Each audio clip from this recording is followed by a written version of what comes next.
Estamos, pela graça de Deus, mais uma vez, diante dele e da sua palavra, para mais uma mensagem dele ao nosso coração. Estamos também chegando ao final das lições de João, capítulo 3, versículo 16. Quero repetir a última frase que Jesus falou de profunda importância para as nossas vidas. Para que todo aquele que nele crê não pereça, mas tenha a vida eterna. Quando Jesus falou essa frase, e João fielmente escreveu para nós, Jesus estava dizendo que o assunto é tão importante, muito mais elevado, muito mais profundo do que aquilo que você ou eu somos capazes de pensar.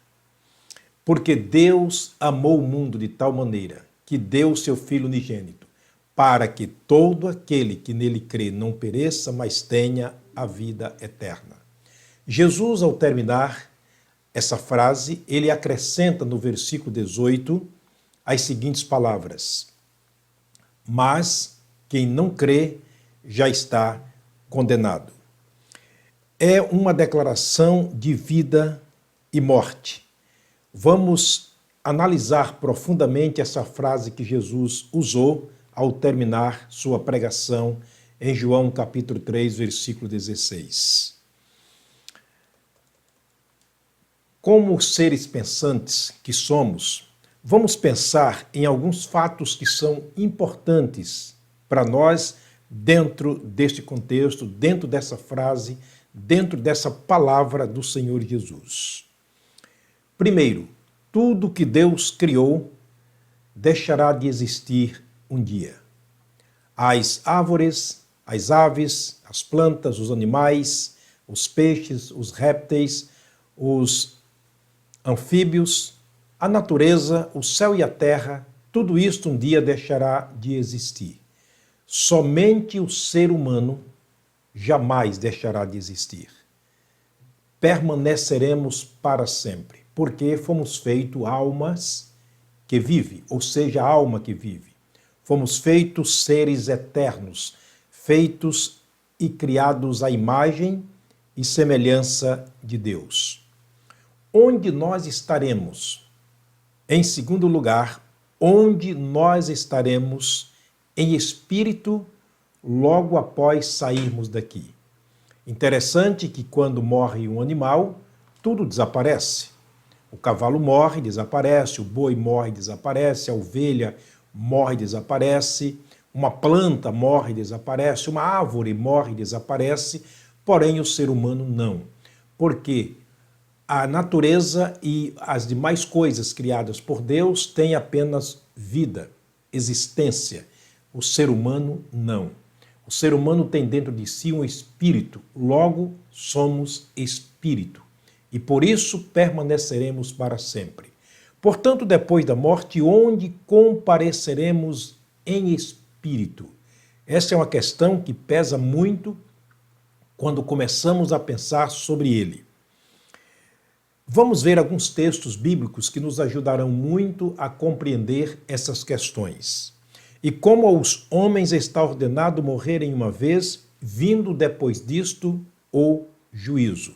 Entendemos que logo após a morte compareceremos perante Deus para um julgamento, para um acerto de contas. Ainda isso está em Hebreus capítulo 9, versículo 27. Eclesiastes 12, verso 14, escreveu Salomão: porque Deus há de trazer a juízo toda a obra e até tudo que está encoberto, quer seja bom, quer seja ruim. Ainda Daniel capítulo 12, versículo 2, Daniel escreveu, o profeta Daniel: e muitos dos que dormem no pó da terra ressuscitarão, uns para a vida eterna, outros para a vergonha e desprezo eterno. Onde compareceremos depois da morte? Já que nós somos seres existentes, seres eternos, indestrutíveis. Uma observação. 1 Coríntios, aliás, em 2 Coríntios, capítulo 5, versículo 10, Paulo fala sobre o tribunal de Cristo, o tribunal de Cristo. E ele diz o seguinte: porque é necessário que todos nós compareçamos perante o tribunal de Cristo, para que cada um receba o que tiver feito por meio do corpo, ou bem ou mal. Ele está falando da comunidade dos salvos, do povo que durante esta vida recebeu, conhecendo e reconhecendo Jesus como Senhor e Salvador, e pela graça foi salvo mediante a sua fé. Ele disse que esse povo salvo um dia comparecerá diante do tribunal de Cristo. Mas em Apocalipse capítulo 20, versículo 11 a 15, ele fala sobre o trono branco, o trono do juízo final. E ele diz que viu um grande trono branco e o que estava sentado sobre ele, de cuja presença fugiu os céus e a terra, porque não achou lugar para eles. E de repente ele diz, e eu vi uma grande multidão que estava diante do trono e daquele que nele estava sentado. E ele diz que viu grandes, pequenos, e que estava diante dele foi abertos livros e aberto livros da vida, ou o livro da vida. E todos foram julgados de acordo às suas obras.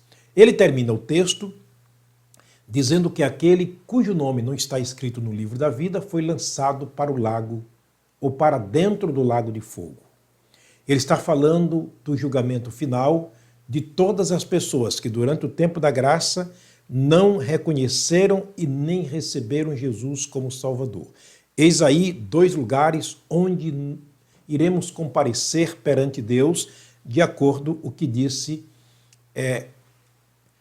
Hebreus capítulo 9, verso 27, e Daniel capítulo 12, versículo 2. Onde compareceremos em espírito depois da morte? Já pensou sobre isso?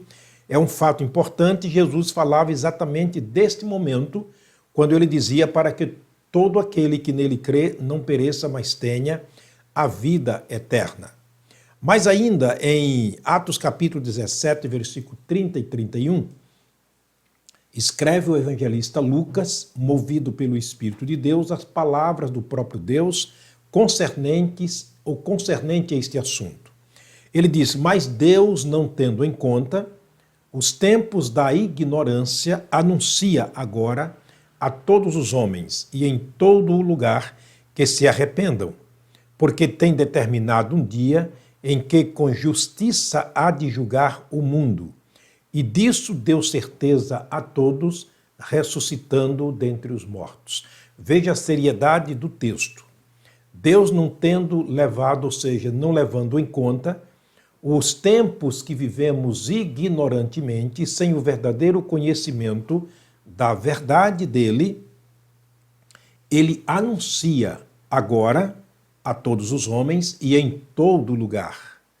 Ele está falando à raça humana que se arrependam. Por quê?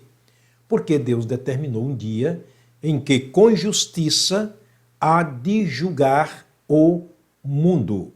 Lembra que João capítulo 3, verso 16, começou com Deus. Deus amou o mundo. Qual o mundo que ele amou? O mundo pessoas. Qual o mundo que será julgado? O mundo pessoas. Logo entendemos que os textos estão falando sobre nós, seres humanos. Ele diz que é necessário que nos arrependamos. No livro de Lucas, capítulo 13, ele disse, se não vos arrependerdes, todos de igual modo perecerão. Portanto, é importante pensarmos profundamente sobre este assunto. Um outro fato no qual devemos pensarmos como seres pensantes é que depois da morte só haverá céu e inferno. Gozo eterno ou desprezo eterno. É o que Daniel escreveu no capítulo 12, versículo 2.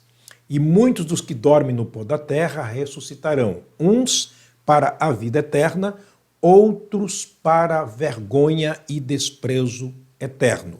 Só existem indiscutivelmente esses dois lugares, e os dois lugares, céu e inferno, são marcados pela eternidade. É o que diz Apocalipse, capítulo 22, versículo 5. E ali não haverá mais noite, e não necessitarão de lâmpada nem de luz do sol, porque o Senhor Deus os ilumina e reinarão para sempre. Está falando da eternidade, céu. Ali não haverá mais noite. Não necessitarão de lâmpada nem de luz do sol, porque o Senhor Deus os ilumina e reinarão para todo sempre. 1 Tessalonicenses capítulo 4, versículo 17, escreveu o apóstolo Paulo: assim, nesta condição, estaremos para sempre com o Senhor. São dois textos que falam muito claro sobre o céu, a eternidade chamada céu, onde nós obrigatoriamente nos compareceremos logo depois da morte. Por isso que Paulo, escrevendo aos Filipenses, no capítulo 1, ele diz: eu estou de ambos os lados em aperto, tendo desejo de partir e estar com Cristo, porque isto é muito melhor. Para mim, o viver é Cristo, mas o morrer é ganho, o morrer é lucro. É totalmente o contrário do inferno. O que Jesus falou sobre o lugar, a eternidade chamada inferno? Escute o que ele diz em Mateus capítulo 8, versículo 12. E os filhos das trevas serão lançados, ou seja, os filhos do reino serão lançados nas trevas exteriores, e ali haverá pranto e ranger de dentes, tristeza ou seja, vergonha e desprezo eterno, acompanhado com uma profundíssima tristeza. Ainda, Apocalipse capítulo 14, versículo 11, João, movido pelo Espírito de Deus, escreveu, antes de Apocalipse, eu quero ler mais uma vez, ou antes disso, Marcos capítulo 9, versículo 46, o que disse Jesus: e a fumaça, ou seja, onde o seu bicho não morre e o fogo nunca se apaga. Vou repetir os dois textos para que haja uma compreensão total do que disse o próprio Jesus em Mateus 8, 12 e Marcos 9, 46. Mateus 8, verso 12. E os filhos do reino serão lançados nas trevas exteriores, e ali haverá pranto e ranger de dentes. Marcos 9, 46. E onde o seu bicho nunca morre e o fogo nunca se apaga. É um lugar terrível. Agora, Apocalipse capítulo 14, versículo 11. E a fumaça do seu tormento sobe para todo sempre, não tem repouso nem de dia, nem de noite. Portanto, é bom que pensemos sobre este assunto. Quando Jesus falou para que todo aquele que nele crê não pereça, mas tenha vida eterna, ele estava falando sobre um assunto de alta e grande relevância, muito mais profundo do que aquilo que você e eu podemos imaginar. Pense sobre isto. O Senhor te abençoe. Na próxima mensagem, eu quero mostrar que só existe um meio de livramento. Qual é o livramento que nós temos desse lugar chamado inferno e qual a possibilidade e liberdade que temos de irmos ao lugar chamado céus? Me aguarde, na próxima mensagem estaremos falando sobre este assunto. Quero terminar orando. Pai, muito obrigado pela tua graça e pela tua infinita misericórdia. Obrigado, Deus, por estarmos aqui juntos diante do Senhor, podendo estudar, ler e meditar na tua palavra. Abençoa, Deus, as pessoas que me acompanham, inclusive neste momento, que o Senhor esteja derramando a tua graça, a tua bondade, a tua misericórdia sobre elas, sobre suas famílias. Nós oramos com gratidão no nome do Senhor Jesus, o nosso amado Salvador. Amém. Que o seu dia seja regado com a bênção, a graça e a misericórdia de Deus. Até a próxima mensagem, se Deus nos permitir, eu te espero.